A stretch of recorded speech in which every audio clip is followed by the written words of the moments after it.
Hello everyone, welcome back to our channel LM study circle.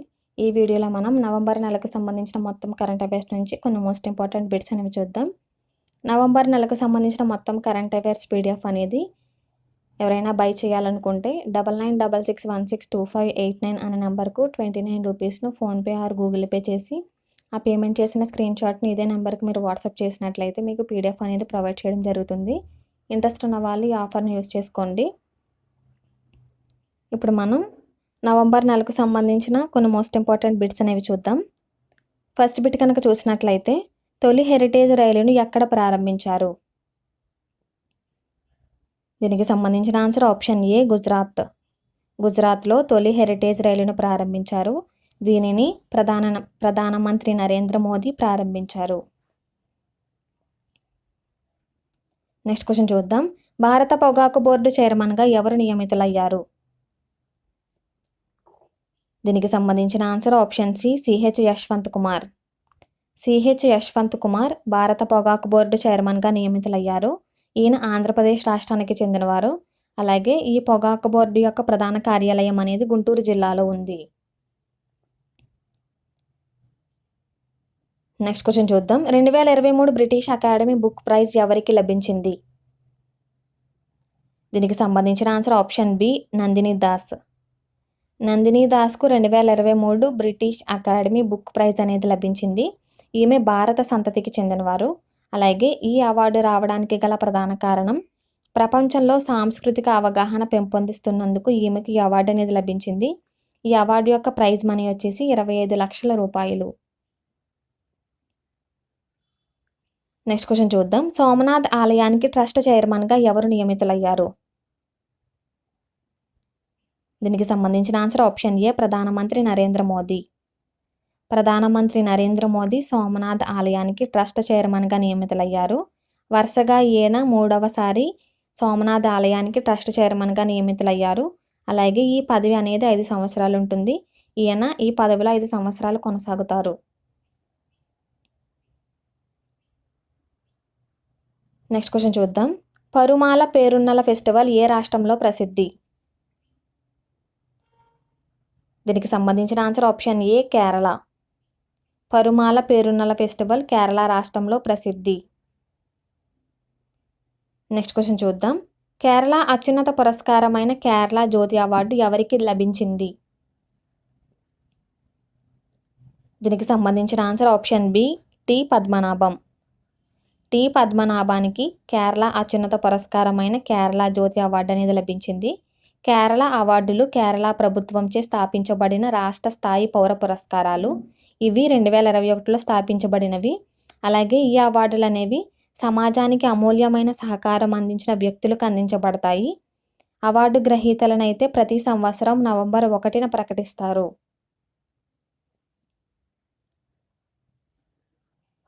Next question చూద్దాం. 2034లో FIFA world కప్కు ఏ దేశం ఆతిథ్యం ఇవ్వనుంది?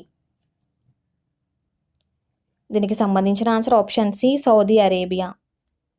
2034లో FIFA world కప్కు Saudi Arabia దేశం అనేది ఆతిథ్యం ఇవ్వనుంది. నెక్స్ట్ క్వశ్చన్ చూద్దాం. ఆసియా మహిళా హాకీ ఛాంపియన్ ట్రోఫీ విజేతగా 2023లో ఏ దేశం గెలిచింది? దీనికి సంబంధించిన ఆన్సర్ ఆప్షన్ బి భారత్. భారతదేశం అనేది ఆసియా మహిళా హాకీ ఛాంపియన్ ట్రోఫీ విజేతగా 2023లో గెలిచింది. రన్నరప్గా జపాన్ అనేది నిలిచింది. భారతదేశం అనేది ఈ విజయం సాధించడం ఇది 2వసారి. నెక్స్ట్ క్వశ్చన్ చూద్దాం. కాఫీ బోర్డు చైర్మన్గా ఎవరు నియమితులయ్యారు? దీనికి సంబంధించిన answer option A MJ Dinesh. Coffee board చైర్మన్గా ఎంజే దినేష్ నియమితులయ్యారు. అంతర్జాతీయ కాఫీ దినోత్సవాన్ని అక్టోబర్ 1వ తేదీన ప్రతి సంవత్సరం జరుపుకుంటారు. నెక్స్ట్ క్వశ్చన్ చూద్దాం. ఇంటర్నేషనల్ సోలార్ అలయన్స్ కూటమిలో 95వ సభ్య దేశంగా ఏ దేశం చేరింది? దీనికి సంబంధించిన answer option A Chile. Chile దేశం అనేది ఇంటర్నేషనల్ సోలార్ అలయన్స్ కూటమిలో 95వ సభ్య దేశంగా చేరింది.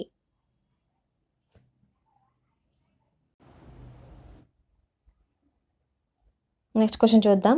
ప్రపంచ ఆరోగ్య సంస్థ గ్లోబల్ ట్యూబర్ క్లోసింగ్ 2023 నివేదిక ప్రకారం 2022లో ప్రపంచవ్యాప్తంగా ఎన్ని లక్షల మంది టీబీ వ్యాధిగ్రస్తులను గుర్తించారు? దీనికి సంబంధించిన ఆన్సర్ ఆప్షన్ బి 75 లక్షల మంది. ప్రపంచ ఆరోగ్య సంస్థ గ్లోబల్ ట్యూబర్ క్లోసింగ్ 2023 నివేదిక ప్రకారం 2022 సంవత్సరంలో ప్రపంచవ్యాప్తంగా కూడా 75 లక్షల మంది టీబీ వ్యాధిగ్రస్తులను గుర్తించారు. భారతదేశం తర్వాత ఇండోనేషియా, తర్వాత చైనా, తర్వాత పాకిస్తాన్లో కేసులు ఉన్నట్లు తెలిపింది. నెక్స్ట్ క్వశ్చన్ చూద్దాం. చికెన్ గున్యాకు తొలి వ్యాక్సిన్ను కనుగొన్నారు. అయితే ఆ వ్యాక్సిన్ పేరేమిటి? దీనికి సంబంధించిన answer option A Ixchiq. చికెన్ గున్యాకు తొలి వ్యాక్సిన్ కనుగొన్నారు. అయితే ఆ వ్యాక్సిన్ పేరు వచ్చేసి ఇక్స్ చిక్.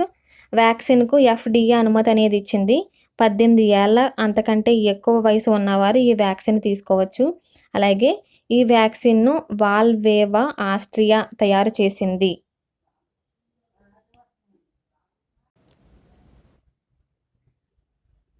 నెక్స్ట్ క్వశ్చన్ చూద్దాం.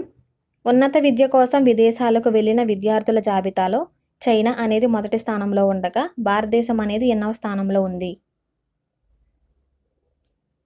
దీనికి సంబంధించిన ఆన్సర్ ఆప్షన్ బి 2వ స్థానం. ఉన్నత విద్య కోసం విదేశాలకు వెళ్ళిన విద్యార్థుల జాబితాలో చైనా అనేది మొదటి స్థానంలో ఉంది. అలాగే భారతదేశం అనేది 2వ స్థానంలో ఉంది.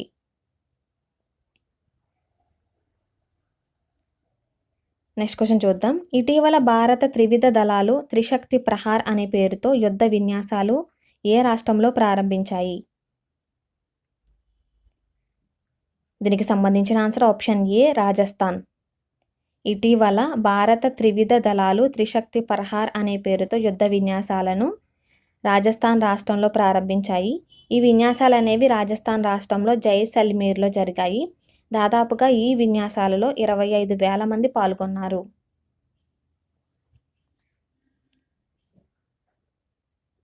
నెక్స్ట్ క్వశ్చన్ చూద్దాం. మిత్రశక్తి 2023 విన్యాసాలు ఏ దేశాల మధ్య జరిగాయి?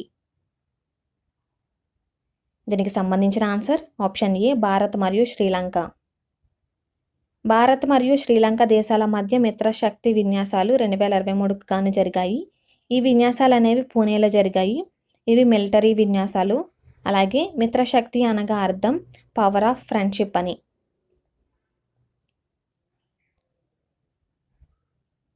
నెక్స్ట్ క్వశ్చన్ చూద్దాం. గ్లోబల్ టాలెంట్ కాంపిటేటివ్నెస్ ఇండెక్స్ 2023 నివేదికలో భారతదేశం అనేది ఎన్నో స్థానంలో నిలిచింది? దీనికి సంబంధించిన ఆన్సర్ ఆప్షన్ ఏ 103వ స్థానం. గ్లోబల్ టాలెంట్ కాంపిటేటివ్నెస్ ఇండెక్స్ 2023 నివేదికలో భారతదేశం అనేది 103వ స్థానంలో నిలిచింది. మొదటి స్థానంలో అయితే స్విట్జర్లాండ్, 2వ స్థానంలో సింగపూర్, అలాగే 3వ స్థానంలో అయితే USA అనేవి ఉన్నాయి.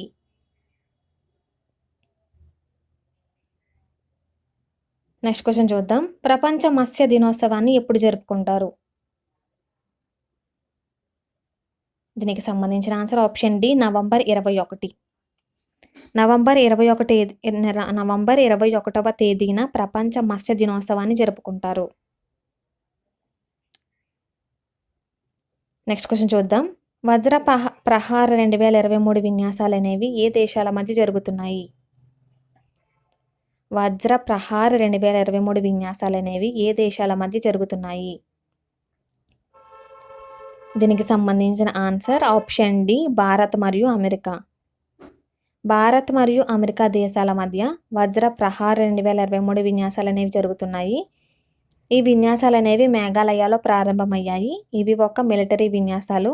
అలాగే ఈ విన్యాసాలు అనేవి నవంబర్ 21 నుండి డిసెంబర్ 11 వరకు కూడా జరుగుతాయి.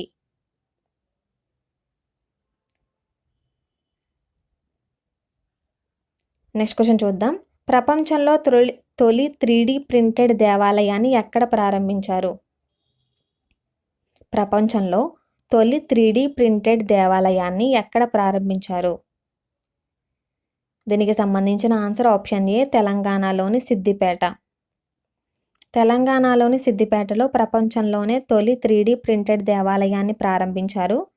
అప్సూజా ఇన్ఫ్రాటెక్ మరియు సింప్లిఫార్జ్ క్రియేషన్ దీనిని నిర్మించారు.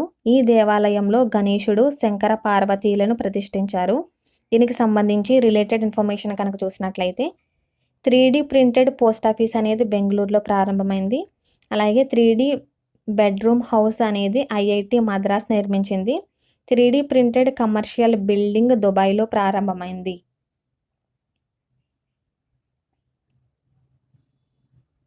నెక్స్ట్ క్వశ్చన్ చూద్దాం. ఆసియా పసిఫిక్ ఎకనామిక్ కారిడార్లో ఉండే సభ్య దేశాల సంఖ్య ఎంత? ఆసియా పసిఫిక్ ఎకనామిక్ కారిడార్లో ఉండే సభ్య దేశాల సంఖ్య ఎంత? దీనికి సంబంధించిన ఆన్సర్ ఆప్షన్ ఏ 21 దేశాలు. ఆసియా పసిఫిక్ ఎకనామిక్ కారిడార్లో ఉండే సభ్య దేశాలు 21 దేశాలు అనేవి ఉన్నాయి. దీని యొక్క హెడ్ క్వార్టర్ వచ్చేసి సింగపూర్లో ఉంది. దీనిని 1989లో స్థాపించారు.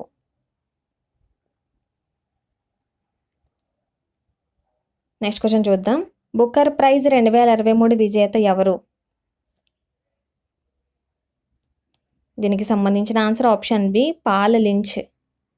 పాల్ లించ్ బుకర్ ప్రైజ్ 2023కు విజేతగా నిలిచారు. ఈయన రచించిన ఫోఫెట్ సాంగ్ అనే పుస్తకానికి ఈ అవార్డు అనేది లభించింది. ఈ అవార్డు యొక్క ప్రైజ్ మనీ వచ్చేసి 50,000 యూరోలు. ఈ ప్రైజ్ అనేది 1969 నుంచి ఇస్తున్నారు.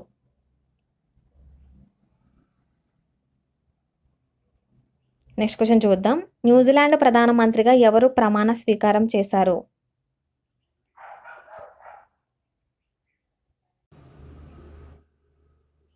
దీనికి సంబంధించిన ఆన్సర్ ఆప్షన్ ఏ క్రిస్టోఫర్ లక్సన్. న్యూజిలాండ్ ప్రధానమంత్రిగా క్రిస్టోఫర్ లక్సన్ ప్రమాణ స్వీకారం చేశారు. ఈయన న్యూజిలాండ్ 42వ ప్రధానమంత్రిగా బాధ్యతలు స్వీకరించారు. నెక్స్ట్ క్వశ్చన్ చూద్దాం. 2023 వరల్డ్ కప్ విజేతగా ఏ దేశం నిలిచింది? దీనికి సంబంధించిన answer option B Australia. Australia అనేది 2023కు గాను వరల్డ్ కప్ విజేతగా నిలిచింది. నెక్స్ట్ క్వశ్చన్ చూద్దాం. ఆపరేషన్ ఒలివియా అనేది ఈ క్రింది వాటిలో దేనికి సంబంధించింది? దీనికి సంబంధించిన answer option C olive ridley తాబేళ్ల సంరక్షణ. ఆపరేషన్ ఒలివియా అనేది ఆలివ్ రిడ్లీ తాబేళ్ల సంరక్షణకు సంబంధించినది.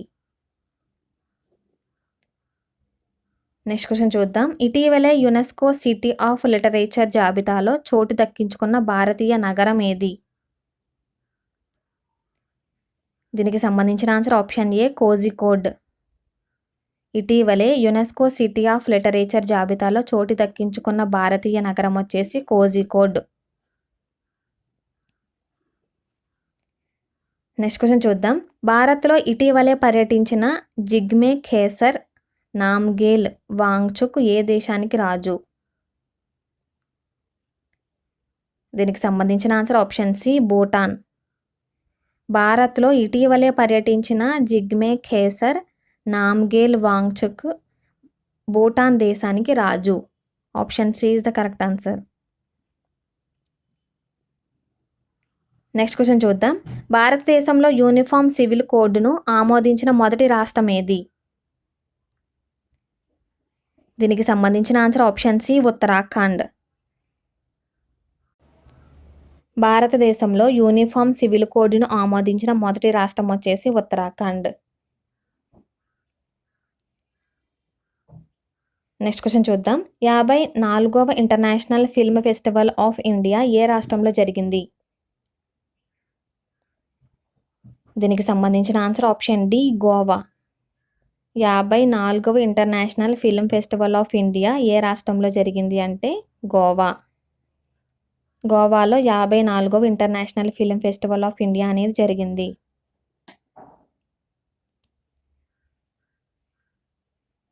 నెక్స్ట్ క్వశ్చన్ చూద్దాం. ఆంధ్రప్రదేశ్ అవతరణ దినోత్సవాన్ని ఎప్పుడు జరుపుకుంటారు? దీనికి సంబంధించిన answer option B November 1. November 1వ తేదీన ఆంధ్రప్రదేశ్ అవతరణ దినోత్సవాన్ని జరుపుకుంటారు. Option B is the correct answer. Next question చూద్దాం. జాతీయ క్యాన్సర్ అవగాహన దినోత్సవాన్ని ఎప్పుడు జరుపుకుంటారు? దీనికి సంబంధించిన answer option C November 7. November 7వ తేదీన జాతీయ క్యాన్సర్ అవగాహన దినోత్సవాన్ని జరుపుకుంటారు. నోబెల్ బహుమతి గ్రహీత అయిన మేడం క్యూరీ జన్మదినాన్ని పురస్కరించుకుని ప్రతి సంవత్సరం కూడా నవంబర్ 7వ తేదీన జాతీయ క్యాన్సర్ అవగాహన దినోత్సవాన్ని జరుపుకుంటారు. అదేవిధంగా ఫిబ్రవరి 4న ప్రపంచ క్యాన్సర్ దినోత్సవాన్ని జరుపుకుంటారు. జాతీయ క్యాన్సర్ అవగాహన దినోత్సవాన్ని అయితే నవంబర్ 7వ తేదీన, అలాగే ఫిబ్రవరి 4న అయితే ప్రపంచ క్యాన్సర్ దినోత్సవాన్ని జరుపుకుంటారు. ఈ రెండు కొంచెం కన్ఫ్యూజ్ అయ్యే అవకాశం ఉంది, గుర్తుపెట్టుకోండి. నెక్స్ట్ క్వశ్చన్ చూద్దాం. భారత రాజ్యాంగ దినోత్సవాన్ని ఎప్పుడు నిర్వహిస్తారు? భారత రాజ్యాంగ దినోత్సవం ఎప్పుడు నిర్వహిస్తారు? దీనికి సంబంధించిన answer option D November 26. November 26న భారత రాజ్యాంగ దినోత్సవాన్ని నిర్వహిస్తారు. భారత రాజ్యాంగం అనేది అమలులోనికి వచ్చింది అయితే 26 జనవరి 1950. ఓకే ఫ్రెండ్స్, ఇవి నవంబర్ నెలకు సంబంధించిన కొన్ని మోస్ట్ ఇంపార్టెంట్ బిట్స్. ఈ వీడియో కనుక నచ్చినట్లయితే లైక్ చేయండి, మీ ఫ్రెండ్స్కు షేర్ చేయండి. ఇలాంటి మరింత ఇన్ఫర్మేషన్ కోసం మన ఛానల్ని ఇంకా ఎవరైనా సబ్స్క్రైబ్ చేసుకోకుండా చూస్తున్నట్లయితే సబ్స్క్రైబ్ చేసుకోండి. Thank you.